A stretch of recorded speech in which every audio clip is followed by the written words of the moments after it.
కల్కి 2898 AD ఈ cinema budget 600 కోట్లకు పైనే అని ఇన్ని రోజులుగా సోషల్ మీడియాలో వార్తలు వచ్చిన విషయం తెలిసిందే.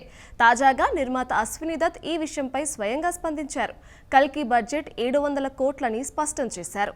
ఇంత భారీ బడ్జెట్కు తాము ఎప్పుడూ భయపడలేదని చెప్పారు. కల్కి బడ్జెట్తో పాటుగా హీరో ప్రభాస్ తనతో చెప్పిన మాటలను కూడా నిర్మాత అశ్విని దత్ పంచుకున్నారు. కల్కిలో అమితాబ్ బచ్చన్ గారే మొదటి హీరో అని ప్రభాస్ తనతో అన్నారని అశ్విని దత్ తెలిపారు. మనం అమితాబ్ గారిని గౌరవించాలని, అప్పుడే తాము గౌరవించబడతాం అని ప్రభాస్ పేర్కొన్నట్లు చెప్పారు. లోకనాయకుడు కమల్ హాసన్తో నటించాలనే తన కల నెరవేరిందని కూడా రెబల్ స్టార్ చెప్పారట. ఈ సినిమాలో అశ్వత్థామగా అమితాబ్, సుప్రీం యాస్కిన్ గా కమల్ ఆకట్టుకున్న సంగతి తెలిసిందే.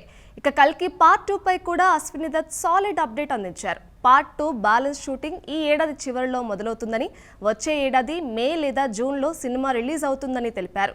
ఈ చిత్రానికి కొనసాగింపుగా పార్ట్ 2 సహా కల్కి యూనివర్స్ ఉంటుందని కల్కి 2898 AD క్లైమాక్స్ లో కన్ఫర్మ్ చేశాడు నాగ్ అశ్విన్. అందుకే పార్ట్ 2 కోసం వెయిట్ చేస్తున్నారు. ఇక భారీ అంచనాల మధ్య జూన్ 27న విడుదలైన కల్కి 2898 AD సినిమా ప్రేక్షకులను కొత్త ప్రపంచంలోకి తీసుకెళ్లింది. అందరూ కల్కికి ఫిదా అవుతున్నారు. ఇప్పటి వరకు 700 కోట్లకు పైగా వసూలు చేసిందని చిత్ర యూనిట్ ప్రకటించింది.